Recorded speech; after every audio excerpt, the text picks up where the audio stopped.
So ఈరోజు తెలుగు రాష్ట్రాల్లో తీసుకున్నప్పుడు నార్త్కి వెళ్ళి చదువుకునేటువంటి విద్యార్థుల సంఖ్య గణనీయంగా పెరిగింది. ఇందుకు గత సంవత్సరం జీడి గోయంకా యూనివర్సిటీ అనుకోండి, లేకపోతే బెన్నెట్ యూనివర్సిటీ అనుకోండి, లేకపోతే శివనాడారి యూనివర్సిటీ అనుకోండి, చాలా పెద్ద ఎత్తున తెలుగు ప్రాంతాల నుంచి ఇంతకుముందు చెన్నై మార్కెట్ మనకు ఘనంగా వెళ్ళి ఎక్కువ మంది చదువుకునేవాళ్ళు. ఇప్పుడు ఎస్ఆర్ఎం అనుకోండి, విట్ అనుకోండి, అమృత అనుకోండి, ఇట్లా భారతీ యూనివర్సిటీ అని, doctor Ambedkar university, doctor MGR university, ఇట్లా రకరకాల ప్రైవేట్ యూనివర్సిటీకి మన తెలుగు విద్యార్థులు వెళ్ళి చదువుకునేవాళ్ళు. కానీ 2023లో మనకు ప్రత్యేకంగా తీసుకున్నప్పుడు ఈ షిఫ్ట్ వన్ సైడెడ్గా నార్త్ వైపుకి మళ్ళటం అనేది జరిగింది. సో దీనికి ప్రధానంగా లాస్ట్ ఇయర్ అయితే వచ్చినటువంటి విద్యార్థులు ఎవరైతే ఉన్నారో చాలా మేము క్యాంపస్ విజిట్స్ కూడా తీసుకెళ్ళడం జరిగింది. విద్యార్థుల్ని మేము అన్ని యూనివర్సిటీస్ చూపించినప్పుడు కూడా జీడి గోయంకా యూనివర్సిటీ ఇన్ఫ్రాస్ట్రక్చర్ని చూసినటువంటి విద్యార్థులు తల్లిదండ్రులు మ్యాక్సిమంగా అక్కడ స్టిక్ ఆన్ అవడం, కేవలం మన తెలుగు విద్యార్థులు కూడా గణనీయమైనటువంటి సంఖ్యలో అక్కడ ఉండటం అనేది జరిగిందనమాట. సో ఈరోజు మనతోటే మన ముఖ్య అతిథిగా వచ్చినటువంటి K Thammireddy sir, dean school of engineering and sciences, జీడి గోయంకా యూనివర్సిటీ మనతోటే ఉన్నారు. సార్కి స్వాగతం తెలుపుతూ మనకు జీడి గోయంకా గురించినటువంటి విశేషాలని, పర్టికులర్గా సార్ ఏంటంటే PhD in artificial intelligence management sciences, ఇక్కడ 2 బజ్వాళ్ళని సార్ మేనేజ్ చేస్తున్నారు. ఒకటి వచ్చేసి నార్త్ ఇండియాకి సంబంధించినటువంటి బజ్ ఏదైతే తెలుగు విద్యార్థులు నెలకొని ఉందో దానికి సంబంధించి అనుకోండి, రెండో బజ్వాడ్ అయినటువంటి ఆర్టిఫిషియల్ ఇంటెలిజెన్స్ మిషన్ లెర్నింగ్, ఇది కూడా తెలుగు విద్యార్థుల్లో ఈరోజు ఒక బలమైనటువంటి పునాది. ఎందుకంటే మాకు ఆన్ యావరేజ్ డైలీ ఒక 400-300 కాల్స్ వస్తే ఇందులో 99% మంది సార్ మాకు ఏఎంఎల్ సీట్ దొరుకుతుందా, మాకు ఏఎంఎల్ చేస్తే మా కెరీర్ ఎలా ఉంటుందనే క్వశ్చన్సే అటు తల్లిదండ్రుల నుంచి కానీ అదేవిధంగా విద్యార్థి లోకం నుంచి కానీ ఉన్నటువంటి ఈ తరుణంలో ఈ 2 కాంబినేషన్స్, యూనిక్ కాంబినేషన్స్ ఎట్లా అంటే, ఒకటి నార్త్లో ఒక బలమైనటువంటి ఒక పేరున్నటువంటి గ్రూప్ ఏదైతే ఉందో జీడి గోయంకా గ్రూప్, వాళ్ళకి అత్యంత ప్రతిష్టాత్మకమైనటువంటి అనేక స్కూల్స్తో పాటు గురగామ యొక్క సెంట్రల్ ఏరియాలో ఈ యూనివర్సిటీ అనేది ఒక lush green campus and central AC క్యాంపస్గా నెలకొనబడి ఉంది. కాబట్టి ఈ 2 యూనిక్ కాంబినేషన్ కలిగినటువంటి మన యొక్క ఈరోజు విశిష్ట అతిథి తమ్మిరెడ్డి సార్ తోటే మనం ఈరోజు మనం విశేషాలను పంచుకుందాము. సో నమస్కారం సార్. నమస్కారం వేణుగోపాల్ రెడ్డి గారు. సార్ చెప్పండి sir, first of all welcome to our studio and as well as Hyderabad.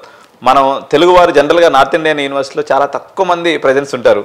So మీరు మా వైజాగ్ ప్రాంతం నుంచి రిప్రజెంట్ చేసి ఇంతకుముందు గతంలో మీరు గీతంలో పనిచేసినట్టు కూడా మీరు చెప్పడం జరిగింది. సో మీరు GD Goenka dean school of engineering and సైన్సెస్కి ఏదైతే ఉన్నారో కొంత మీ గురించి, అదేవిధంగా జీడి గోయంకా గురించి క్లుప్తంగా చెప్పండి సార్. తప్పకుండా అండి. మొట్టమొదటిగా నేను పిహెచ్డి అనేది జేఎన్టీయూ హైదరాబాద్లో కంప్లీట్ చేశానండి. నా మెయిన్ థీమ్ అప్పట్లో కూడా ఆర్టిఫిషియల్ ఇంటెలిజెన్స్. నా పిహెచ్డి అనంతరం నేను 30 years టీచింగ్ ఇండస్ట్రీలో ఉన్నాను. Starting with assistant professor to professor, head of the department, director IQAC, presently dean school of engineering and sciences, జీడి గోయంకా యూనివర్సిటీ, గురుగాం. సో ముందుగా ఒక్క విషయం తల్లిదండ్రులకి, విద్యార్థులకు, మేధావి వర్గానికి తెలియజేయండి ఏంటంటే, ఇంజనీరింగ్ విద్య అనేది ఒక ప్యాషన్ అండి. ముఖ్యంగా ఆంధ్ర తెలంగాణ, ఒకప్పుడు ఉమ్మడి ఆంధ్రప్రదేశ్గా చెప్పబడే ఆంధ్ర తెలంగాణ విద్యార్థులు మొట్టమొదటగా కర్ణాటక వెళ్ళేవారు. అవును సార్. తదనంతరం మద్రాసు రాష్ట్రానికి వెళ్ళారు. ఇప్పుడు ప్రజెంట్ వాళ్ళు ఎన్సీఆర్, ఢిల్లీ ఎన్సీఆర్ రీజియన్కి కాలేజీ వైపు మొగ్గు చూపుతున్నారు. దానికి చాలా కారణాలు ఉన్నాయి. ఒకటి ముఖ్యంగా చెప్పదలుచుకున్నది నెంబర్ ఆఫ్ సీట్స్. ఓకే, మీరు మద్రాసు రాష్ట్రం తీసుకున్నా, ఆంధ్రప్రదేశ్ రాష్ట్రం తీసుకున్నా, కర్ణాటక తీసుకున్నా, the number of seats in each programme or department are limited in NCR region. Okay, ముఖ్యంగా మా జీడి గోయంకా యూనివర్సిటీలో ప్రతి సెక్షన్కి 60 మంది చొప్పున పిల్లలు ఉంటారు. మ్యాక్సిమం ఏఐఎంఎల్లో ఉంటే 3 సెక్షన్లు ఉంటాయి, అంటే 200 మంది మ్యాక్సిమం ఉంటారు. కాబట్టి స్టూడెంట్ మీద ఫోకస్ అనేది ఎప్పుడూ ఉంటుంది. అలాగే ఇంజనీరింగ్ విద్య అనేది ప్రత్యేకంగా ఇంజనీరింగ్ సబ్జెక్ట్సే కాకుండా overall development of the student చాలా ప్రాముఖ్యం చెందింది. అందులో ఒకటి కమ్యూనికేషన్ స్కిల్స్. ముఖ్యంగా మన ఆంధ్రప్రదేశ్, తెలంగాణ ప్రాంతానికి చెందిన విద్యార్థులు మ్యాథమెటిక్స్ అవ్వచ్చు, ఫిజిక్స్ అవ్వచ్చు, కెమిస్ట్రీ అవ్వచ్చు, చాలా మంచి మార్కులు సాధిస్తారు, కానీ వాళ్ళకి ప్రాక్టికల్ నాలెడ్జ్ అనేది చాలా తక్కువ ఉంటుంది compared to the north students. Okay. రెండవది కమ్యూనికేషన్ స్కిల్స్ అనేది మనము స్కూలింగ్ నుంచి అలవాటు చేయాల్సింది. మనం ఈ మార్కుల పరుగు పందెంలో మన తల్లిదండ్రులు అవ్వచ్చు, స్కూల్ వారు అవ్వచ్చు, దాన్ని విస్మరించారు. అందుచేత ఈ మల్టీ కాస్మోపాలిటన్ కల్చర్ కోసం అని చెప్పి వీళ్ళు చాలామంది తల్లిదండ్రులు, విద్యార్థులు ఎన్సీఆర్ ఢిల్లీ రీజియన్ వైపు వస్తున్నారు. అందులో ముఖ్యంగా జీడీ గోయంకా యూనివర్సిటీ, తాపర్ యూనివర్సిటీ అవ్వచ్చు, మానవ రచన అవ్వచ్చు, బెనెట్ అవ్వచ్చు, ఇంకా చాలా ఉన్నాయి. సో ఇందులో జీడీ గోయంకా యూనివర్సిటీ గురించి నేను తర్వాత మీకు వివరిస్తాను. ప్రధానంగా ఇంజనీరింగ్ విద్య అనేది 4 సంవత్సరములు 8 సెమిస్టర్ల కోర్స్ అండి. ఇది స్టూడెంట్ ఇష్టపడి చదవాలి, ఇష్టపడి కష్టపడి మంచి స్నేహితులతోటి, మంచి విద్యావేత్తల నడుమ ఒక రెసిడెన్షియల్ పద్ధతిలో జరిగితే వాళ్ళు పరిపక్వతను సాధించి రేపు క్యాంపస్కి సెలెక్ట్ అవ్వగలరు. ఓకే. ఈరోజు మీరు చూస్తున్నారు, ప్రపంచం అంతా ఆర్టిఫిషియల్ ఇంటెలిజెన్స్ వైపే చూస్తుంది. అవును సార్. అది ముందు ఈ ఆర్టిఫిషియల్ ఇంటెలిజెన్స్ అనేది ఫస్ట్ 1970 శతకంలోనే కాయిన్ చేయబడినది. ఓకే. కాకపోతే ఈ కంప్యూటర్ యొక్క పరిజ్ఞానం, internet technology, maturity in applications, ఈరోజు అది సాధ్యపడింది. అది ముఖ్యంగా కంప్యూటర్ సైన్స్లోని జాబ్స్ని ట్రాన్స్ఫార్మ్ చేసిందండి కంప్లీట్గా. ఇక్కడ నేను ఒక ముఖ్య పాయింట్ చెప్పదలుచుకుంది ఏంటంటే, ఏఐ ఆర్టిఫిషియల్ ఇంటెలిజెన్స్ జాబ్స్ని తొలగించదు, న్యూ జాబ్స్ని క్రియేట్ చేయబడుతుంది. దాని ట్రాన్స్ఫర్మేషన్ అనేది ఏ విధంగా జరగబోతుంది అనేది మాలాంటి మేధావులు తల్లిదండ్రులకు తెలియచేయాలి. ఓకే. మీరు ఏ ప్రోగ్రామ్ అన్నా చదవండి, దాంట్లో ఏఐని ఎంబెడ్ చేయగలిగితే మీరు విద్యార్థులకి మంచి భవిష్యత్తు ఇవ్వగలం. ఓకే. అలాగే విద్యార్థులు 4 సంవత్సరాలు కూడా వాళ్ళ ఏజ్ గ్రూప్ అనేది 17 to 21. అవును సార్. ముఖ్యంగా అమ్మాయిలు అవ్వచ్చు, అబ్బాయిలు అవ్వచ్చు. ఆ చేంజ్ అనేది మంచి ఎన్విరాన్మెంట్లో కానీ ఉంటే అది తర్వాత 40 ఏళ్ళు కూడా వాళ్ళకి చాలా మంచి అనుభవాన్ని నేర్పిస్తుంది. సో ఇక్కడ కొస్తులోకి రెండు పద్ధతులు ఉంటాయండి ఇంజనీరింగ్ విద్య అనేది. ఒకటి, ఇంటి దగ్గర నుంచి రోజు బస్సులో వెళ్ళడం, కాలేజీ ముగించిన ఇంటికి రావడం. అక్కడ మనం కాలేజీలో గడిపే సమయం 5 నుంచి 6 గంటలే ఉంటుంది, స్నేహితులతో గడిపే సమయం కూడా చాలా తక్కువ ఉంటుంది. అవును. దానికి భిన్నంగా రెసిడెన్షియల్ పద్ధతిలో మనకి జీడీ గోయంకా వారు మంచి ఎన్విరాన్మెంట్ని కల్పించి మనం ఎక్కువ సమయం అదే ఎన్విరాన్మెంట్లో ఉండడం వల్ల మంచి ఫ్రెండ్స్, పియర్ లెర్నింగ్ అంటారు. మీకు ఇప్పుడు ఐఐటీస్ గొప్పతనం ఐఐటీ ప్రొఫెసర్స్ కానీ ఐఐటీ ఇన్ఫ్రాస్ట్రక్చర్ కాదండి. ఈరోజు మ్యాక్సిమం అన్ని యూనివర్సిటీస్లో కూడా మంచి ఇన్ఫ్రాస్ట్రక్చర్ ఉంది. నేను ఏ యూనివర్సిటీని క్రిటిసైజ్ చేయదలుచుకోలేదు, ఎందుకంటే ప్రతి యూనివర్సిటీకి ఒక్కొక్క ప్రాముఖ్యత ఉంటుంది. అందరు యూనివర్సిటీస్లోనూ కంప్యూటర్స్ ఉంటాయి, క్లాస్ రూమ్స్ ఉంటాయి, గుడ్ ఫ్యాకల్టీ కూడా ఉన్నారు. కానీ స్టూడెంట్స్ అనే విద్యార్థులు వాళ్ళ యొక్క వాతావరణం కానీ, ఫ్రెండ్స్ కానీ, వాళ్ళు ఏ దృక్పథంతో వచ్చారో వాళ్ళు కలిసి ఏం నేర్చుకోదలుచుకున్నారు, టీమ్ లెర్నింగ్ అంటారు. ఇక్కడ సింగిల్ ఇండివిజువల్ అనేది ఉండదండి. ఇంజనీరింగ్లో team has to work. Okay. అంటే ఒక సంఘటితంగా చేయాలి. అప్పుడు ఏమవుతుందంటే దాని రిజల్ట్ అనేది పాజిటివ్గా వస్తుంది. మీరు ఏదైనా తీసుకోండి, ఒక సాఫ్ట్వేర్ ప్రాజెక్ట్ తీసుకోవచ్చు, ఒక బిల్డింగ్ కన్స్ట్రక్షన్ తీసుకోవచ్చు, ఒక స్టీల్ ప్లాంట్ తీసుకున్నా మీకు ఒక టీం అనేది వర్క్ చేస్తుంది. సో అది మన విద్యార్థులకి నేర్పగలిగితే ఇంజనీరింగ్ విద్య అనేది చాలా సంతోషంగా 4 ఏళ్ళు అతనికి ఒక మధురానుభూతిని నిలుపుతాయి. సార్, జనరల్గా మనం తీసుకున్నప్పుడు సార్ మెజారిటీ ఆఫ్ ది యూనివర్సిటీస్లో అనుకోండి, లేకపోతే ఈ ఆర్టిఫిషియల్ ఇంటెలిజెన్స్ సడన్గా భూమి రావడం వల్ల ఫ్యాకల్టీ కొరత కూడా తీవ్రంగా ఉంది. అటువంటిది మీరు ఏకంగా ఇంజనీరింగ్ మొత్తం డిపార్ట్మెంట్ని హ్యాండిల్ చేస్తున్నారు, ఒక ఏఎంఎల్ ప్రొఫెసర్గా ఉన్నారు, అసిస్టెంట్ ప్రొఫెసర్గా ఉన్నారు, ఇప్పుడు మీరు డీన్గా ఉన్నారు. సో ఎటువంటి విలక్షణమైనటువంటి స్టైల్ని మీరు అనుసరించే అవకాశం ఉంది. సో ఏఎంఎల్ అనేది చాలామంది తల్లిదండ్రుల్లో 2 రకాలు ఉంది. లక్షలాది మంది దీన్ని చదివినందువల్ల ఈ బబుల్ బ్లాస్ట్ అయిపోయేసి నిరుద్యోగం వస్తుందేమో అనేటువంటి ఒక చింత ఉంది. సో ఈ పరిస్థితుల్లో అయినప్పటికి కూడా సరే ఇక అది వస్తుంది, మనం దాంట్లోకే వెళ్ళి ఏదో ఒకటి మన అదృష్టాన్ని పరీక్షించుకుందాం అనేటువంటి ఒక డైలమా పేరెంట్స్లో ఉంది. సో ఒక ఏఎంఎల్ ప్రొఫెసర్గా, అదేవిధంగా డీన్గా మీరు ఒకసారి మా తల్లిదండ్రులకు ఒక సందేశాత్మకమైనటువంటి విషయాలను తెలియజేయండి సార్.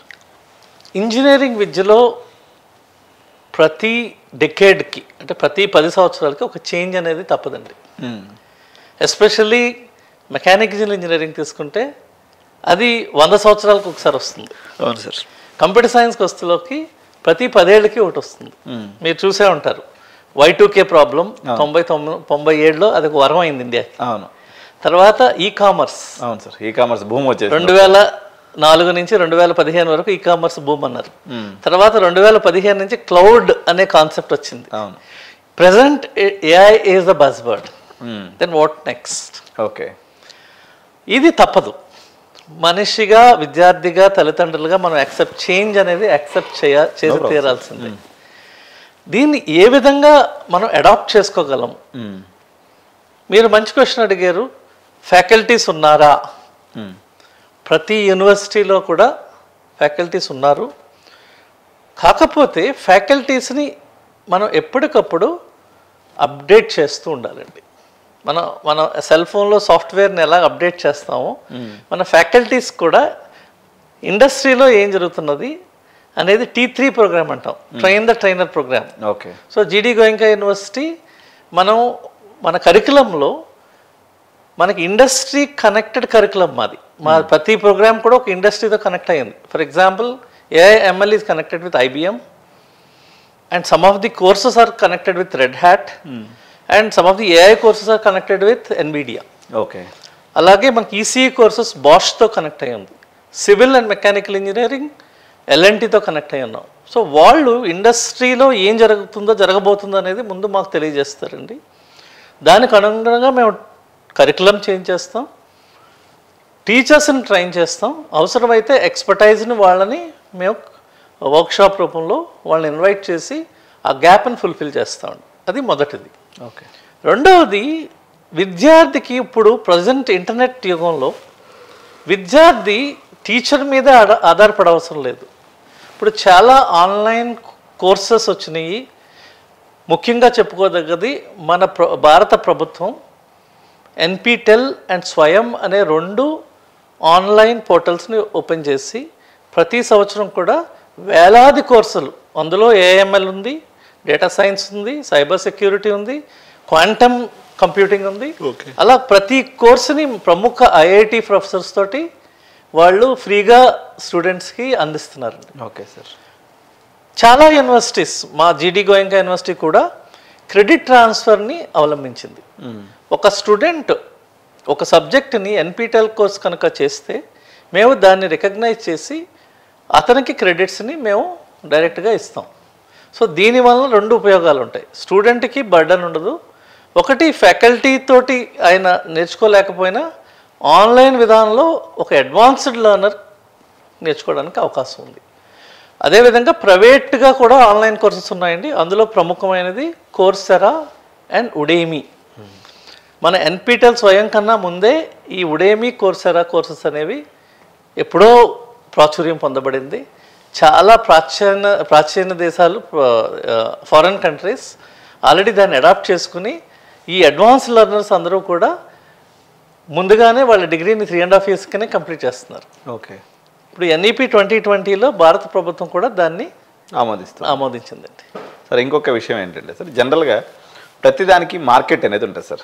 యాజ్ ఆన్ టుడే ఇప్పుడు మనం షూట్ చేస్తున్నటువంటి ప్రదేశం ఏదైతే ఉందో ఇది అమీర్పేట ప్రాంతం అన్నట్టు మన తెలంగాణ రాష్ట్రం హైదరాబాద్లో ఉంది. దీన్ని మినీ సిలికాన్ వ్యాలీ అంటూ ఉంటారు అనమాట. ఇప్పుడు మాకు హైదరాబాద్లో 1000 సాఫ్ట్వేర్ ట్రైనింగ్ ఇన్స్టిట్యూట్స్ ఉన్నాయి సార్. మామూలుగా ఒక జావా లాంటి కోర్స్ తీసుకుంటే ఇక్కడ 1500 నుంచి 3000కి దొరికిపోతూ ఉంటుంది అనమాట. అట్లా భారతదేశం వ్యాప్తంగా కూడా తీసుకున్నప్పుడు మనకు సాఫ్ట్వేర్ ఏదైతే కంపెనీస్ ఎస్టాబ్లిష్ అయినాయో, ఇప్పుడు పూణే అనుకోండి, బెంగళూరు అనుకోండి, హైదరాబాద్ అనుకోండి, లేకపోతే మరో క్లస్టర్ అయినటువంటి గురుగ్రామ్ అనుకోండి, మరో క్లస్టర్ అయినటువంటి నోయిడా అనుకోండి, ఈ ప్రాంతాల్లోనే మనకి ఇంజనీరింగ్ కాలేజీలు మెజారిటీగా వెలిసినాయి. సో దీనికి ప్రధానమైనటువంటి కారణం నాకు తెలిసినంతవరకు ఏంటంటే సార్, ఇప్పుడు మనకి ఆంధ్రప్రదేశ్ ప్రాంతం నుంచి చాలామంది విద్యార్థులు, అదేవిధంగా మహారాష్ట్రలో కొన్ని మాకు దగ్గరగా ఉన్నటువంటి డిస్ట్రిక్ట్స్ అనుకోండి, ఒరిస్సా ప్రాంతం నుంచి అనుకోండి, ఇక్కడ నుంచి అంతా వచ్చి హైదరాబాద్లో ఎందుకు చదువుతారంటే మనం ఈ యొక్క సాఫ్ట్వేర్ ఇండస్ట్రీ ఎక్స్పర్ట్స్ ఎవరైతే ఉంటారో వాళ్ళని సెమినార్స్కి కానీ వాటికి ఇన్వైట్ చేసేదానికి మనకు అవకాశం వస్తుందని చెప్పేసి ఒక ఇదనమాట. సో అట్లా మరో క్లస్టర్ గురుగ్రామ్ ఈజ్ ఆల్సో మనకి మేజర్ క్లస్టర్గా చెప్పొచ్చు. ఒక రకంగా బీజేపీ గవర్నమెంట్ వచ్చిన తర్వాత కొన్ని వందలాది వేలాది కంపెనీస్ హైదరాబాద్ని తలదనే రీతిలో గురుగ్రామ్ కూడా డెవలప్ అయింది సార్. నేను 2-3 టైం విజిట్ చేస్తే మా గచ్చిబౌలిలు అంతా ఒక 10 గచ్చిబౌలి అంత ఉందన్నమాట. అది హైటెక్ సిటీలో అంత ప్రాంతంగా కనిపించింది అనమాట. సో ఈ అడ్వాంటేజ్ని పిల్లలకి ట్రాన్స్ఫర్ ఎలాగో చేస్తున్నారు.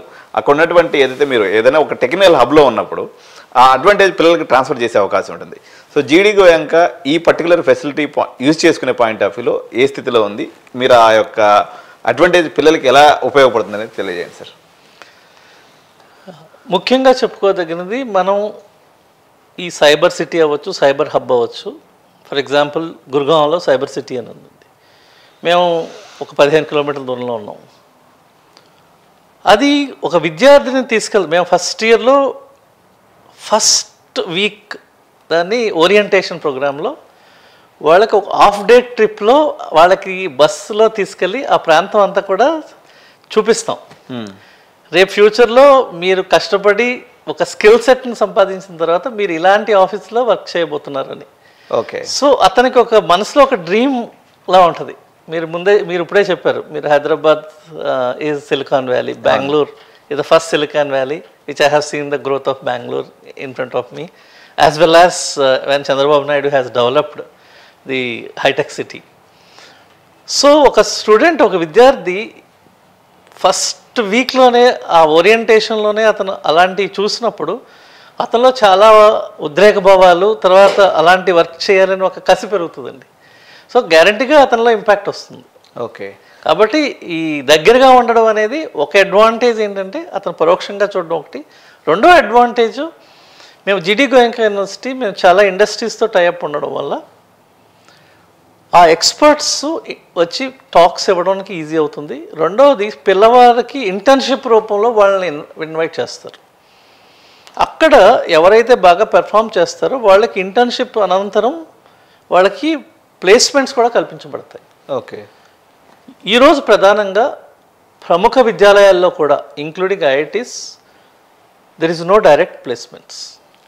ఏదైనా తల్లిదండ్రులకి విద్యార్థులకి సవినంగా తెలియజేయండి ఏంటంటే present trend of placements is changing. ఇప్పుడు 2 రకాలుగా జరుగుతుందండి. ఒకటి, either internship through placement or hackathons. Okay, so students have to participate in hackathons conducted by various companies like for example Deloitte, then Infosys, TCS, all these companies have started hackathons, and hackathons ద్వారా top టీమ్స్ని invite చేసి వాళ్ళలో ప్రతిభని వెలికి తీసి వాళ్ళకే డైరెక్ట్గా internships and placements ఇస్తున్నారు. So స్లోగా placements అనేది రూపాంతరం చెందబోతున్నాయి. ఒకటి. రెండవది, ఒక విద్యార్థికి ఒక ఆలోచన శక్తి ఉన్నప్పుడు అతను ఓన్గా కంపెనీ స్టార్ట్ చేసే అవకాశం ఉంది. So innovation and incubation centre, so Avishkar innovation and incubation centre అని జీడీ గోయంక యూనివర్సిటీలో మేము స్టార్ట్ చేసామండి. Student can have an idea, అంటే ఒక విద్యార్థికి ఉన్న ఆలోచనని వాళ్ళ ఫ్రెండ్స్తో కూర్చొని అతని ఖాళీ సమయంలో అక్కడ స్పెండ్ చేసి అతనే కంపెనీ లాంచ్ చేసేలా కూడా మేము ఫెసిలిటేట్ చేస్తున్నాం. ఒక్క చిన్న డౌట్ సార్, ఇక్కడ జనరల్గా ఇప్పుడు మేము గచ్చిబౌలిలో ఉంటాం సార్. ఇప్పుడు మాకు వచ్చేసి టీ హబ్ అని చెప్పేసి కేటీఆర్ గారు ఉన్నప్పుడు ఒక స్టార్ట్ చేశాడు స్టార్టప్స్ గురించి. అదేవిధంగా బెంగళూరులో కూడా అనేక రకాలైనటువంటి సెట్స్. సౌత్ ఇండియాలో ఇన్ని రకాల ప్రయత్నాలు చేసినప్పటికీ గురుగ్రామ్ రీజియన్ నుంచి మాత్రమే స్టార్టప్స్ రావడానికి కారణం ఏంటి సార్? జనరల్గా నాకు out of curiosity I'm asking. ఇక్కడ చెప్పుకోవాల్సింది ఒకటి ఏంటంటే విద్యార్థిలో ఒక రకమైన డేరింగ్ స్టెప్ ఉండాలండి. నేను చెయ్యాలి, చేయగలను. అది నార్త్లో ఏంటంటే ఒక బిజినెస్ పర్స్పెక్టివ్లో ఆలోచిస్తారు. మన సౌత్ ఇండియన్ స్టూడెంట్స్ అంటే మన ఇటు మన దక్షిణ భాగం స్టూడెంట్స్కి ఏంటంటే ఎక్కువ పేరెంట్షియల్ సపోర్ట్, హ్యాండ్ హోల్డింగ్ చాలా ఎక్కువ. సో ఆ రిస్క్ ఫ్యాక్టర్ అనేది తీసుకోవడానికి అనుకోండి, లేకపోతే ఎక్కువ అదే మీరు అన్నట్టు హోల్డింగ్ ఎక్కువ చేయడం వల్ల వాళ్ళకి ఆ మైండ్ సెట్ ఎదగట్లేదు అంటారు. ఆ భయం అనేది నెలకొంది. కాబట్టి ఆ భయం పోగొట్టాలంటే ముందు వాళ్ళు ఇంటి నుంచి బయటకు వచ్చి వాళ్ళు వేరే ప్రాంతానికి చెందిన విద్యార్థులతో కలిసి పనిచేయడం మొదలెడితే ఆటోమేటిక్గా మన విద్యార్థులు కూడా వాళ్ళకంట తలదన్నే రీతిలో ముందుకు వస్తారండి. ఉదాహరణకి రెడ్ బస్ ఫౌండర్ కూడా మన తెలంగాణ చెందిన వ్యక్తే. సో ఆయన కూడా బెంగళూరు వెళ్ళి అక్కడ ఒక కంపెనీలో చేస్తూ ఒక ప్రాబ్లమ్ని ఐడెంటిఫై చేసి దాని నుంచి redbus.com అనేది నెలకొల్పాడు. అవును సార్. ఇప్పుడు బైజూస్ రెడ్ బస్ అంటే మన దగ్గర లేవని కాదు కానీ సార్, కానీ నెంబర్ పరంగా తీసుకున్నప్పుడు గురుగ్రామ్ రీజియన్ నుంచి ఎక్కువ స్టార్ట్అప్స్ అనేవి నేను అబ్జర్వ్ చేశాను అనమాట యాక్చువల్గా. దానికి కారణం ఉత్తరాదికి చెందిన విద్యార్థుల్లో ఉన్న డేరింగ్ స్టెప్ అండి. Natural business I can say from parents. Most of them are mostly business orientation. So వాళ్ళు కూడా ముందు నుంచి చూశారు. ఇప్పుడు మన వాళ్ళు కూడా బాగా ముందుకు వస్తున్నారు. లాస్ట్ ఇయర్ నేను ఒక విద్యార్థిని కౌన్సిలింగ్ చేసేటప్పుడు సార్, వాళ్ళిద్దరూ ఆయన డిగ్రీ కాలేజ్ ప్రిన్సిపల్గా రిటైర్ అయ్యారు. వాళ్ళ పాప, ఆ అమ్మాయికి అన్ని కాలేజీల్లో ప్రముఖమైనటువంటి కాలేజీల్లో కూడా సీట్ వచ్చిందనమాట. సౌత్లో మనకి విట్లో వచ్చింది. దాని తర్వాత అమ్మాయికి 97% అప్రాక్సిమేట్గా. వాళ్ళ తల్లిదండ్రులు ఇద్దరు ఒకటే. మాకు ఒకటే పాప అండి. మా పాప ఎక్స్ట్రోవర్ట్గా అవటానికి ఉపయోగపడేటువంటిది ఢిల్లీ కల్చర్. కాబట్టి మాకు ఎన్ని కాలేజీలో సీట్ వచ్చినా మేము జీడీ గోయంకా పోతామని చెప్పేసి వాళ్ళిద్దరు పేరెంట్స్ వచ్చి, పాప కూడా వచ్చి చూసి వచ్చిన తర్వాత అమ్మాయి now she is in second year ఇప్పుడు అక్కడ జీడీ గోయంకాలో. సో ఈ ఎక్స్ట్రోవర్ట్ అవ్వటం, లేకపోతే ఒక మాటగారితనం అనుకోండి, జనరల్గా మనలో షై అనేది చాలా ఎక్కువ ఉంటుంది సార్. ఇప్పుడు యాక్చువల్గా మన దగ్గర కూడా కెమెరా ముందుకు రావాలంటే మా ఇంట్లో ఎప్పుడు గొడవ అవుతూ ఉండేది అనమాట. నువ్వు ఎప్పుడు కనీసం ఒక ఫోటో కూడా పోజ్ ఇవ్వని చెప్పేసి. అంటే ఈ భయం మనకు న్యాచురల్గా మరి ఎందుకని వచ్చిందో తెలియదు. కానీ ఇప్పుడు నేనైతే బాగా దేశం తిరుగుతుంటాను, కానీ మనం ఎవరితోనో మాట్లాడాలంటే ఒక రకమైనటువంటి సిగ్గు, బిడియము, లేకపోతే ఏమన్నా అనుకుంటారనేటువంటి తత్వం మేమంటే ఇప్పుడు మీడియాలోకి వచ్చింది పోయింది. కానీ వాస్తవంగా అయితే ఇది చాలామంది పిల్లల్లో ఇది ప్రధానంగా కనిపిస్తుంది. అంటే దీనికి ఏదైనా ప్రత్యేకమైన మనకి ఏదైనా బయాలజికల్ ఫ్యాక్టర్స్ ఉన్నాయా సార్, లేకపోతే ఇంకేదైనా ఫ్యాక్టర్ ఉందంటారా? ప్రధానంగా చెప్పుకోవాల్సింది స్కూలింగ్ అండ్ పేరెంటింగ్ అండి. ఇక్కడ మన దక్షిణాది స్కూల్స్లో ఎక్కువగా అకాడమిక్స్ తప్పించి వేరేది మనం ఎంకరేజ్ చేయం. ఉత్తరాది పేరెంట్స్ ఏంటంటే అన్నిట్లోనూ పార్టిసిపేట్ చేస్తారు. దానివల్ల ఏంటంటే ఆ సిగ్గు బిడియం అనేది వెంటనే పోతుంది చిన్నతనం నుంచి. ఎప్పుడైతే ఆ టీంలో ఉంటాం ఆటోమేటిక్గా అది ఎగిరిపోతుంది అన్నట్టు. ఈవెన్ పెద్దవాళ్ళకు కూడా అది లేదు. మన దక్షిణాది వాళ్ళు ఉండరు. అలానే వాళ్ళు అన్నీ రెస్పెక్ట్ చేస్తారు. సో మన సొసైటీ హ్యాస్ టు చేంజ్. అంటే మనం మారాలి. ఇప్పుడున్న కల్చర్ని మారమని నేను చెప్పను, కానీ that kind of openness, thoughts మారి అందరితో కలవడం, ఆ కమ్యూనికేషన్ స్కిల్స్ని ఇంప్రూవ్ చేసుకోవడం చేయడం వల్ల చాలా లబ్ధి పొందుతాం. జనరల్గా సార్ ఇప్పుడు ఏదైతే ఇప్పుడు మనం ఈ స్కిల్స్ గురించి మాట్లాడుతున్నాం, అంటే ఓపెన్ అప్ అవ్వటం, కలిసి ఉండటం, టీమ్ స్కిల్స్ అనుకోండి, దీనికి ప్రధానంగా కార్పొరేట్ కంపెనీస్ కూడా పెద్దపీట వేస్తున్నాయి సార్. ఈ ప్లేస్మెంట్స్ పాయింట్ ఆఫ్ వ్యూ నేను ఒక ప్లేస్మెంట్ ట్రైనర్గా, ప్లేస్మెంట్ లైజనింగ్ ఆఫీసర్గా చాలా పెద్ద యూనివర్సిటీస్కి నేను పనిచేశాను. నాకు అర్థమైన కాడికి ఏంటంటే ఒక మెరిట్ స్టూడెంట్ ఉన్నారు అనుకోండి, అంటే 90% 85% ఉంది విద్యార్థికి, వాడు కమ్యూనికేషను లేకపోతే ఈ ఓపెన్నెస్ అనేది లేకపోతే వాడి యొక్క ప్లేస్మెంట్ ప్రాబబిలిటీ చాలా వరకు తగ్గిపోతుంది. తెలుగు రాష్ట్రాల్లో ఇది ఒక డిసడ్వాంటేజ్గా ఉంది. ఇప్పుడు జీడీ గోయంకా అనుకోండి, ఎనీ నార్త్ ఇండియన్ యూనివర్సిటీ, పర్టికులర్గా ఢిల్లీ ఎన్సీఆర్ రీజియన్లో ఈ అడ్వాంటేజ్ పిల్లలందరూ కూడా దొరుకుతుందని చెప్పేసి చాలామంది పిల్లలు, విద్యార్థులు, అంటే మా వాడు ఢిల్లీలో పోయి చదివిస్తే ఎట్లయినా బతికేస్తాడు అనేటువంటి పేరెంట్స్, కొంత నాలెడ్జబుల్ పేరెంట్స్ కూడా మాకు తగులుతున్నారు. దీంట్లో ఉన్నటువంటి వాస్తవాన్ని గురించి చెప్పండి సార్. ముఖ్యంగా చెప్పవలసింది ఏంటంటే సార్, ఈ ఎస్పెషలీ కంప్యూటర్ రంగానికి చెందిన పరిశ్రమ అవ్వచ్చు, అంటే ఐటీ సెక్టర్లో కస్టమర్ అనేవాడు మన ఇండియాకి సంబంధించిన వాడు అయి ఉండాల్సిన అవసరం లేదు. మనం ప్రపంచానికే సాఫ్ట్వేర్ తయారు చేస్తున్నాం. అవును సార్, అవును. మీకు తెలుసు, హైదరాబాద్ కానీ, బెంగళూరు కానీ, నోయిడా కానీ, పూణే కానీ మనకు అన్ని కంపెనీలు ఉన్నాయి. అవును. మన కస్టమర్స్ అనేవాళ్ళు ప్రపంచం నలుమూలలా ఉన్నారు, అన్ని పక్కల నుంచి. So common language is English. అవును. కాబట్టి customer is also not an Indian. అంటే మన కస్టమరు ఎవరైనా అవ్వచ్చు. సో ఒకటే ఒక లాంగ్వేజ్ ఏంటంటే communication language is English. So you should be very good at communication skills. Okay. And customer అనేవాడు అన్నీ చెప్పడానికి ఇష్టపడకపోవచ్చు. సో మన దగ్గర ఉన్న స్కిల్ తోటి మన ఇన్పుట్స్ తీసుకున్నప్పుడే మనం సాఫ్ట్వేర్ని పర్ఫెక్ట్గా చేయగలం. సో అక్కడ ఈ కమ్యూనికేషన్ స్కిల్స్ అనేవి చాలా ప్రాముఖ్యం సాధిస్తాయి. అది ఒకటి. రెండవది సోషల్ లైఫ్ అంటారు. అవును సార్. అంటే how active you are in your social life. Maybe social media అవ్వచ్చు, మేబీ మీటింగ్ పీపుల్. ఆ క్లోజ్నెస్ రావడం వల్ల కూడా మనకి కొంత కమ్యూనికేషన్ స్కిల్స్ అనేది ఏర్పడుతుందండి. సో అది మీకు నార్త్లో ఉన్న కాలేజెస్లో because of the multi national culture అవచ్చు. ఇప్పుడు మా జీడీ గోయంకా యూనివర్సిటీలో 40 దేశాలకి చెందిన స్టూడెంట్స్ వస్తుంటారు. వాళ్ళకి ఇంగ్లీష్ తప్పించి వేరే లాంగ్వేజ్ రాదు, వాళ్ళ ఓన్ మదర్ టంగ్ ఇరుండే, హిందీ రాదు, తెలుగు రాదు.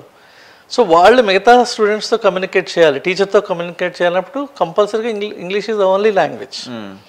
అలాగే మన తెలుగు వారు కూడా వచ్చినప్పుడు వాళ్ళకి హర్యానాకి చెందిన హర్యానీస్ ఉంటారు, యూపీ నుంచి, ఉత్తరప్రదేశ్ నుంచి వస్తారు, ఢిల్లీ నుంచి వస్తారు, ఉత్తరాఖండ్ నుంచి వస్తారు, మహారాష్ట్ర నుంచి వస్తారు, బెంగాలీస్ ఉంటారు. సో అందరితోటి వీళ్ళు కలవాల్సిందే. So with in no time ఆ ఫ్రీనెస్ వచ్చేస్తుంది. అలాగే ఇక్కడ చాలా యాక్టివిటీస్ చేస్తాం మేము, ఓన్లీ క్లాస్ వర్కే కాకుండా కో అండ్ ఎక్స్ట్రా కరిక్యులర్ యాక్టివిటీస్ అంటారు. స్పోర్ట్స్ మేము చాలా ప్రాముఖ్యత ఇస్తామండి. జీడీ గోయంకా యూనివర్సిటీలో అన్ని రకాలకు చెందిన స్పోర్ట్స్ ఉంటాయి.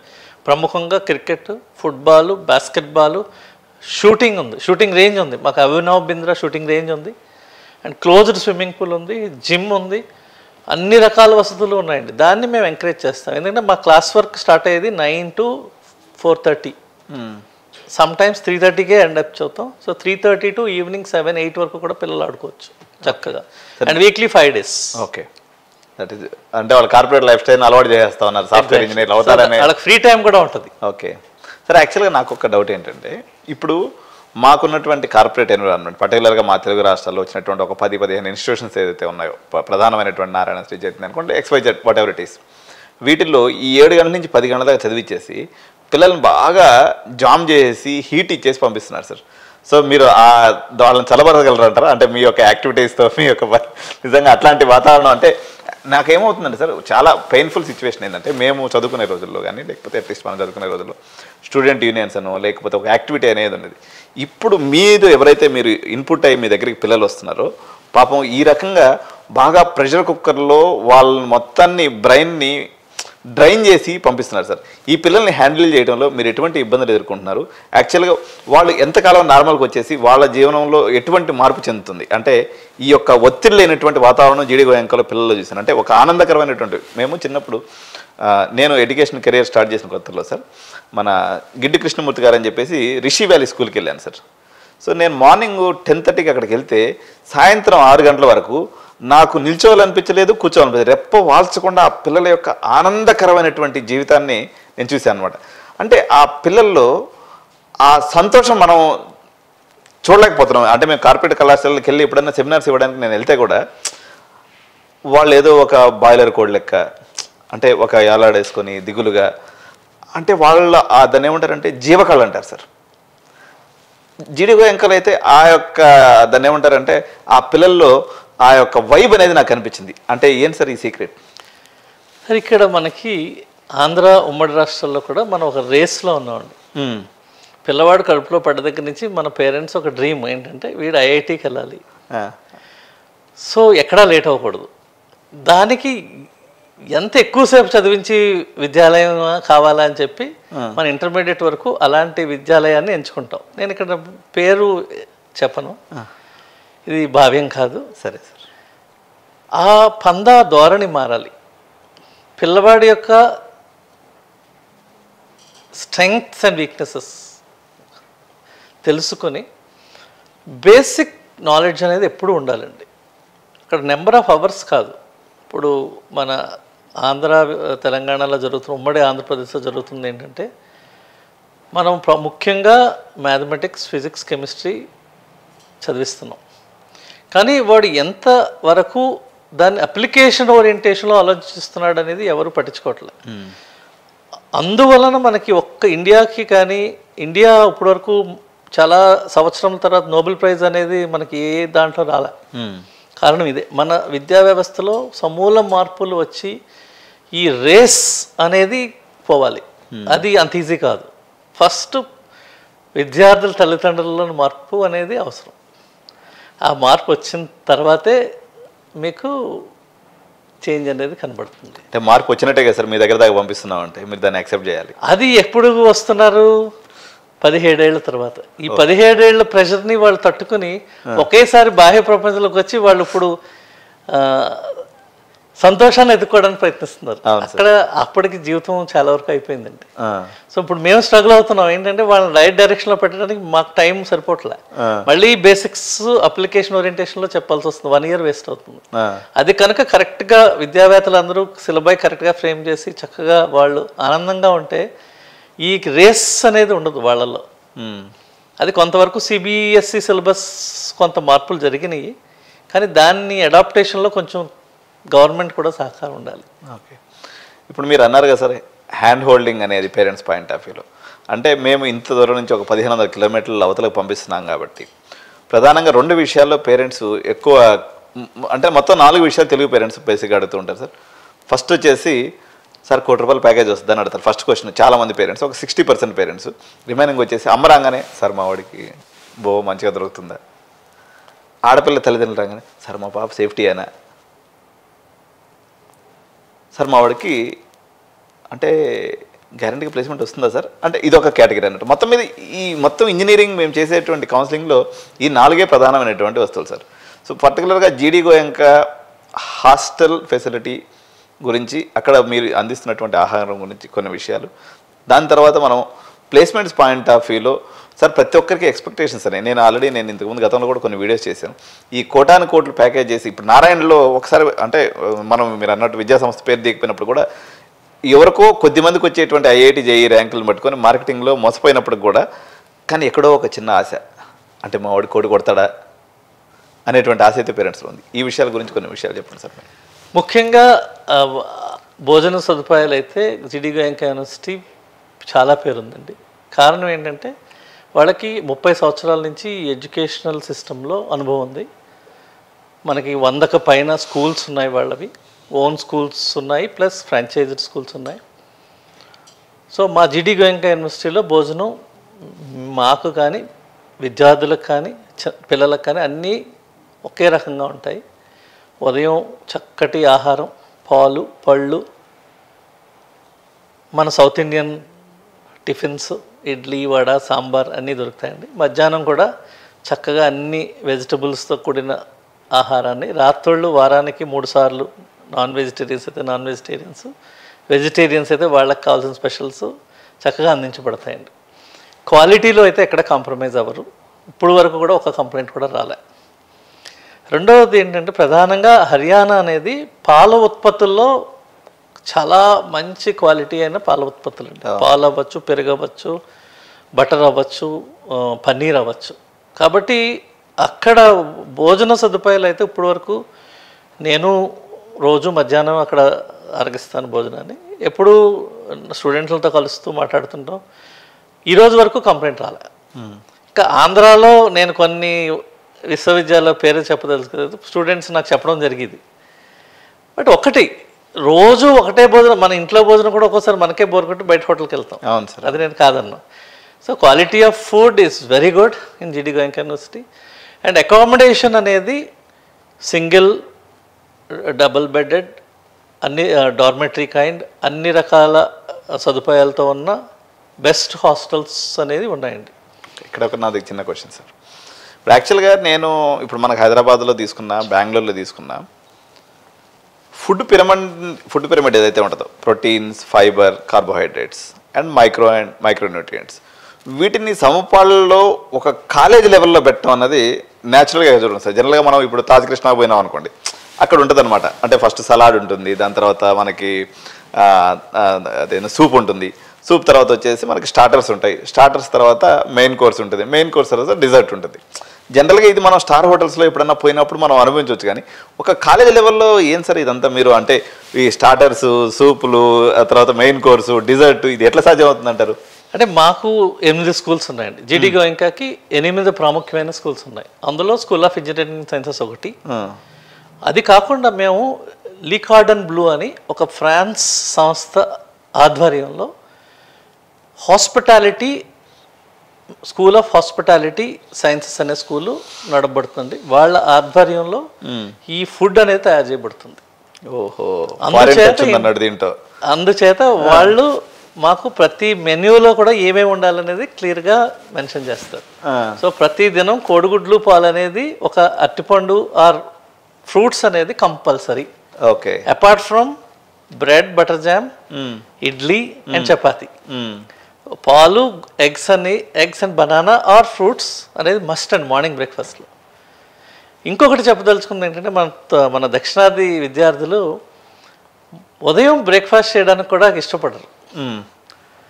అదే మీరు ఈ ఫారెన్ స్టూడెంట్స్ ఉంటారు, మాకు ఆఫ్రికన్ స్టూడెంట్స్ అవ్వచ్చు, యూరోపియన్ స్టూడెంట్స్ అవ్వచ్చు, వాళ్ళు టిఫిన్ చేస్తున్నప్పుడు నేను మన దక్షిణాది భాగం స్టూడెంట్స్తో పిలిచి చెప్తుంటాను, చూడండి మీరు పే చేస్తున్నారు, వాళ్ళు పే చేస్తున్నారు, వాళ్ళు ఎలా తింటున్నారు, మీరు ఎలా తింటున్నారు.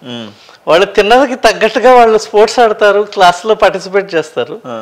మన దక్షిణాది వారు అసలు భోజనం మీద అంత ఇంపార్టెన్స్ పెట్టరు. అది చాలా మార్పు కావాలి.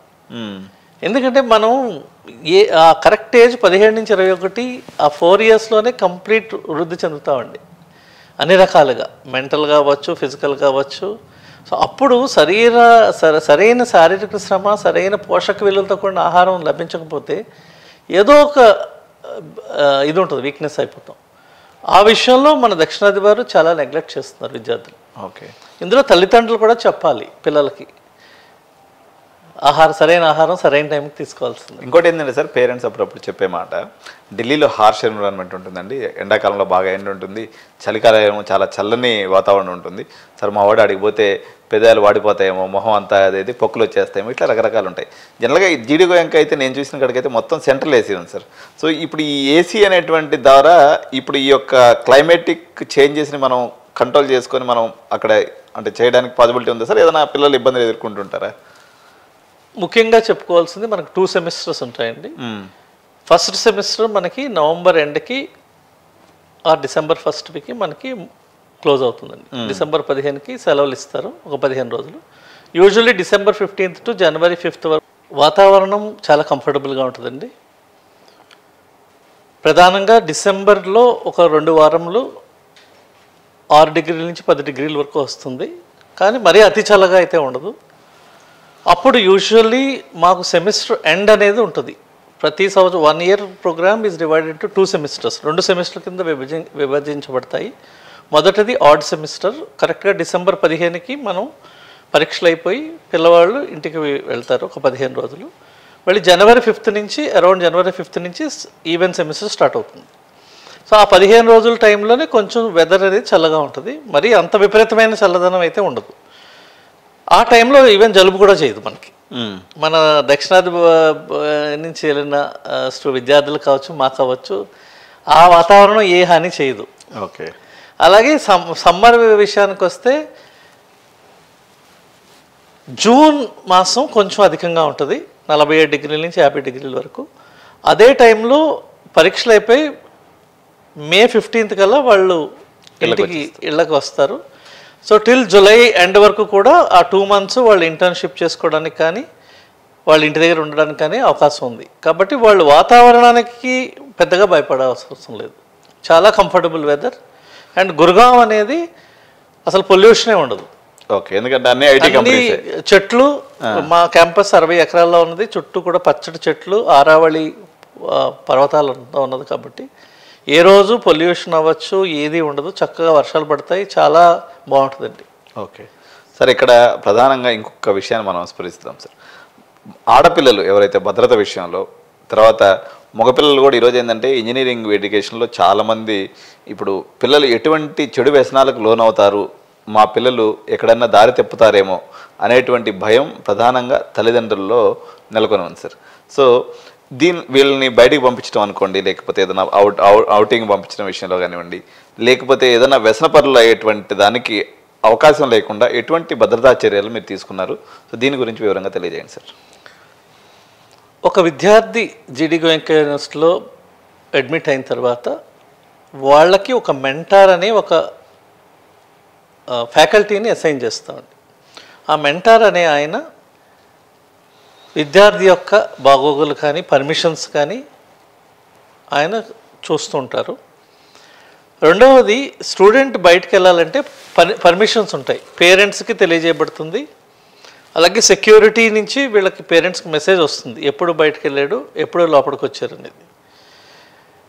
మూడవది, ప్రతి విద్యార్థి కూడా సెల్ఫ్ డిసిప్లిన్ అనేది అవసరం. వాడు ఏం చేస్తున్నాడు, వాడు ఏం ఖర్చు పెడుతున్నాడు అనేది పేరెంట్స్ కూడా తెలియాలి. ఓకే. సో ఏ విద్యా సంస్థలైనా ఒక 1% ఉండొచ్చు, కానీ మనకున్న ఈ మెంటార్మెంటీ సిస్టమ్ అవ్వచ్చు, సెక్యూరిటీ అవ్వచ్చు, ఏదన్నా అలాంటి సందర్భం వచ్చినప్పుడు చాలా స్ట్రిక్ట్ యాక్షన్ తీసుకోబడుతుందండి. ఓకే. జరుగుతుంటాయి, ఒకటి అరా ఉంటాయి, ప్రతి ఇన్స్టిట్యూట్లోనూ ఉంటాయి. దానికి కమిటీ ఉంటుంది, మెంటారు, స్టూడెంట్ కౌన్సిలింగ్ సిస్టమ్ ఉంది. మాకు కౌన్సిలింగ్ సైకాలజిస్ట్స్ ఉన్నారు, వాళ్ళు కౌన్సిల్ చేస్తారు, ఫ్యాకల్టీ కౌన్సిల్ చేస్తారు. మేము రెగ్యులర్గా క్లాసెస్లో గుడ్ హ్యాబిట్స్ గురించి వీటి గురించి కూడా కౌన్సిల్ చేస్తాం. ఓకే. సో దీంట్లో ప్రధానంగా పేరెంట్స్ బాధ్యత కూడా ఉంది. ఓకే. పిల్లవాడు అసలు ఎంత ఖర్చు పెడుతున్నాడు, దేనికి ఖర్చు పెడుతున్నాడని వాళ్ళు కూడా మానిటర్ చేయాల్సిన బాధ్యత అయితే అందరి బాధ్యత అది.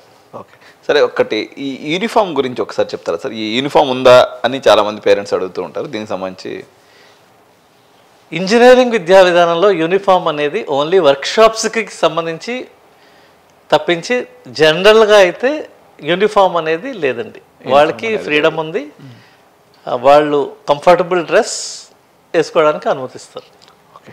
ఎన్ని విన్నా ఎన్ని చేసినా మా వాళ్ళు ప్లేస్మెంట్ గురించి అయితే అడగకుండా ఆ సెషన్ అనేది కంప్లీట్ అవ్వదు సార్. దాని గురించి ముఖ్యంగా జీడి గోయంకా యూనివర్సిటీలో క్యాంపస్ రిక్రూట్మెంట్ కమిటీ అంటే ఒక సిఆర్సి అంటామండి. దానికి ఈ క్యాంపస్ ట్రైనింగ్ అవ్వచ్చు, క్యాంపస్ ప్లేస్మెంట్ అవ్వచ్చు, దానికి మనకు ఒక వ్యవస్థ ఉంది. వాళ్ళు కంపెనీస్ని ఇన్వైట్ చేయడము, వాళ్ళని ట్రైన్ చేయడము అన్నీ చక్కగా జరగబడుతున్నాయండి. లాస్ట్ ఇయర్ కూడా మేము 3rd years వారికి ట్రైన్ చేసాము, చాలామంది ప్లేస్ అయ్యారు. బట్ ప్రస్తుతం ఏంటంటే ప్లేస్మెంట్ డ్రైవ్స్ అనేవి ఇండియా అంతా కూడా కొంచెం స్తబ్దత నెలకొంది, అది అందరికీ తెలిసిందే. ఎందుకంటే there is a lot of transformation in the job roles. Okay. So ఈరోజు స్కిల్ సెట్ అనేది చాలా ఇంపార్టెంట్. సో దానికి కావలసిన ట్రైనింగ్ని మనం ఇప్పుడు ప్రజెంట్ 2nd year నుంచే ఇవ్వాలని కూడా జీడి గోయంకా యూనివర్సిటీ మేనేజ్మెంట్ ప్లాన్ చేస్తున్నాం. మోస్ట్లీ అది 2nd year నుంచే చేయడం మొదలు పెడితే ఇంకా మంచి ఫలితాలు రావచ్చు. ముఖ్యంగా ఏంటంటే పెద్ద కంపెనీస్ కూడా రిక్రూట్మెంట్ డ్రైవ్స్ అనేది తగ్గించుకున్నాయి. ఈ దీంట్లో ఏంటంటే ఇప్పుడు మనం ఇన్నోవేషన్ అండ్ ఇంక్యుబేషన్ని స్టూడెంట్స్కి ఎంకరేజ్ చేసి వాళ్ళే ఓన్గా కంపెనీ పెట్టుకునేలాగా మనం అది క్రియేట్ చేయడానికి ట్రై చేస్తుందండి. సార్, ఇప్పుడున్నటువంటి ఆర్టిఫిషియల్ ఇంటెలిజెన్స్ బజ్ విషయంలో నాకు తెలిసి ఎన్విడియాని మీరు మీ యొక్క అకాడమిక్ పార్ట్నర్గా తేవడం అన్నది ఒక రకంగా భారతదేశంలో ఎన్ని కాలేజెస్ ఉంటుంది సార్? జనరల్గా నేనైతే నాకు పర్టికులర్ నెంబర్ తెలియదు, కానీ మీరే చెప్పాలి. 3000 అరౌండ్ యూనివర్సిటీస్ ఉన్నాయండి. ఇది ఎన్విడియా అండర్లో కాదు, ఓవరాల్గా యూనివర్సిటీస్ ఉన్నాయి. ఎన్విడియా పార్ట్నర్గా 10 యూనివర్సిటీస్ ఉన్నాయి, హార్డ్లీ 10 యూనివర్సిటీస్ ఉన్నాయి. సో ఇది ఎలా సాధ్యమైంది సార్? అంటే ఎన్విడియా అంటే మీ అందరూ కూడా తల్లిదండ్రులు కూడా చెప్పేది ఏంటంటే ఈ యొక్క ఆర్టిఫిషియల్ ఇంటెలిజెన్స్ అనేది ఒక సిస్టంలో రన్ అవ్వాలంటే ఎన్విడియా యొక్క చిప్ లేకుండా, లేకపోతే సెమీకండక్టర్ లేకుండా ఇది అవ్వదండి. సో ఈ ఆర్టిఫిషియల్ ఇంటెలిజెన్స్ అవుతున్నటువంటి ప్రతి విద్యార్థికి దీని యొక్క ఆపరేషన్స్ మీద, దీని యొక్క దాన్ని ఏమంటారు ప్రాసెస్ మీద అవగాహన ఉండాలన్నమాట. సో ఎన్విడియా అనేది జీడి గోయంకా అకాడమిక్ పార్ట్నర్గా రావడం జరిగింది. మొత్తం భారతదేశ వ్యాప్తంగా ఇంక్లూడింగ్ ఐఐటీస్, ఎన్ఐటీస్ తీసుకున్న అన్ని కలుపుకొని కూడా ఓన్లీ 10 ఇన్స్టిట్యూషన్స్ మాత్రమే ఉంది. సో ఈ యొక్క ప్రౌడ్నెస్ని మీరు ఒకసారి మీ మూమెంట్ని షేర్ చేయండి సార్. అంటే ఇక్కడ నేను చెప్పదలుచుకుంది ఏంటంటే ఎన్విడియా అనేది ఒక సంస్థ అండి. ఏఐలో ఎన్విడియా భాగం ఒక పార్టే. Main Nvidia plays a vital role in providing the infrastructure. Okay. Nvidia is not AI. Okay. దాని లోపల ఉన్నటువంటి పార్ట్స్ అన్న సరే మిషన్ ఏఐని 3 భాగాలుగా విభజించాలండి. ఒకటి infrastructure, where Nvidia is now called as the top. Then AI models, where for example ChatGPT, Gemini, okay, Copilot, ఇవన్నీ కూడా మోడల్స్ అంటారు, AI models. And applications. Okay. So ఈ 3 భాగాల్లో Nvidia plays a vital role. ముఖ్యమైన infrastructure support అనేది Nvidia చేస్తుంది. And AI కావాల్సిన theoretical సబ్జెక్ట్స్ని ఎన్విడియా ఫ్రీగా అందజేస్తుంది. సో ఇక్కడ మేము చేసింది ఏంటంటే, ఇప్పుడు ప్రస్తుతం మేము చేయబోతుంది ఏంటంటే ఎన్విడియా కోర్సెస్ని మేము స్టూడెంట్స్కి అలైన్ చేయబోతున్నాం. ఓకే. సో వాళ్ళు స్టూడెంట్స్ ఒక 5 కోర్సులను వాళ్ళు తీసుకుంటే దాని క్రెడిట్ ఈక్వలెన్స్ ఇచ్చి వాళ్ళకి ఏఐ స్పెషలైజేషన్ అని ఇస్తే వాడు ఆ ఎగ్జామ్లో కానీ త్రూ అయినప్పుడు మన బీటెక్ జిడి గోయంకా యూనివర్సిటీ సర్టిఫికేట్తో పాటు వాడు ఎన్విడియా సర్టిఫికేట్ కూడా పొందుతాడు. ఓకే. సో అప్పుడు డబుల్ అడ్వాంటేజ్ ఉంటుంది. అలాగే మేము ఈ ఎన్విడియా బ్లేడ్ సర్వర్స్ని ల్యాబ్ కింద ఎస్టాబ్లిష్ చేయడానికి ప్రయత్నిస్తున్నాం. ఓకే. సో దీంట్లో మేము ఆల్రెడీ తాపర్ యూనివర్సిటీ వారి సహకారం కూడా తీసుకుంటున్నాం అండి. ఓకే. సో అది చూడడం జరిగింది. వాళ్ళు కూడా చాలా ఈ టైఅప్ కోసం వాళ్ళు కూడా ఇంట్రెస్ట్ చూపుతున్నారు. Okay sir. సో ఇప్పుడైతే మొత్తం మీద నార్త్తో వచ్చినటువంటి బజ్ కారణంగా వందలాది మంది ఇంచుమించు ఈ సంవత్సరం అయితే నార్త్ వైపుకి పయనం అనేది జరుగుతుంది సార్. సో మీ యొక్క యాజ్ ఎ డీన్ మన ఇంజనీరింగ్ మీరు చూస్తున్నారు కాబట్టి మా తెలుగు తల్లిదండ్రులకు ప్రత్యేకించి ఒక సందేశాన్ని పర్టికులర్గా వాళ్ళ యొక్క భద్రత విషయంలో అనుకోండి, లేకపోతే వాళ్ళకి సంబంధించినటువంటి మేజర్ కన్సర్న్ విషయాన్ని ఒక 2 నిమిషాల్లో వాళ్ళని అడ్రస్ చేయండి సార్. తల్లిదండ్రులకు అందరికీ ఒకటే మనమండి, మీ పిల్లల యొక్క ఇంట్రెస్ట్ని దృష్టిలో పెట్టుకుని ఒక్కసారి మీరు ఏ ఇన్స్టిట్యూటు ఏ ప్రోగ్రాంలో చేర్పించబోతున్నారో విజిట్ చేసి అక్కడ ఉన్న ఫ్యాకల్టీస్తో కానీ అక్కడ ఉన్న వసతులని మీరే ప్రత్యక్షంగా చూస్తే బాగుంటుంది. ఇప్పుడు ఈరోజు ఇంటర్నెట్ యుగంలో మనం అంత వర్చువల్గా చూస్తున్నాం. వర్చువల్గా చాలా విద్యా సంస్థలు వీడియోస్ క్రియేట్ చేసి దాన్ని పాపులేట్ చేసి దానికి రివ్యూస్ పెంచుకుని మోసం చేయడం అనేది జరుగుతుంది. సో నా సూచన ఏంటంటే మీరే వచ్చి మీరు 1-2 రోజులు చూసి మీ యొక్క పిల్లవాడి భవిష్యత్తుని మీరు ఒక డెసిషన్ తీసుకోండి. తీసుకున్న తర్వాత వాళ్ళ సీనియర్స్ ఉంటారు, వాళ్ళతో మాట్లాడండి, ఫ్యాకల్టీస్తో మాట్లాడి మీరు ఒక మంచి నిర్ణయానికి వచ్చినప్పుడు గ్యారంటీగా అబ్బాయి కూడా మీరు తెలియజేయాలి ఎందుకు జాయిన్ అవుతున్నావు, ఈ 4 ఏళ్ళ నువ్వు ఏం కాదలుచుకున్నావు, ఆయన భవిష్యత్తు ఆయన చేతుల్లో ఉంది. So 4 years, next 40 years is going to be in his choice. So ఈ 4 ఏళ్ళు కష్టపడితే 40 ఏళ్ళు చూసుకోవసరం లేదు. కాబట్టి తల్లిదండ్రులకు వినతి ఏంటంటే మీరు ప్రత్యక్షంగా విజిట్ చేసి చూసుకుని చూస్ చేయండి. అది నేను చెప్పదలుచుకున్నది. సో జిడి గోయంకా యూనివర్సిటీ అవ్వచ్చు, ఎన్సిఆర్ నోయిడా అవ్వచ్చు, 100% సేఫ్ అండి. ఇండియా, నేను ఈరోజు ఏం తెలుసుకున్నానంటే భారతదేశం చాలా safe country than any other countries in the world, not even US. Okay. India అంతా వచ్చేసింది. సో మీరు అసలు భయపడాల్సిన అవసరం లేదు. ఇండియాలో కాశ్మీర్ నుంచి కన్యాకుమారి వరకు ఈరోజు మనం ఉన్న పరిస్థితుల్లో అంతా సేఫే. ఓకే. అమ్మాయిలు కావచ్చు, అబ్బాయిలు కావచ్చు. Thank you sir. మా స్టూడియోకి వచ్చి మా విద్యార్థులకు అవసరమైనటువంటి అనేక తల్లిదండ్రులకు అవసరమైనటువంటి సమాచారాన్ని అందజేశారు. Thank you so much. ధన్యవాదాలు.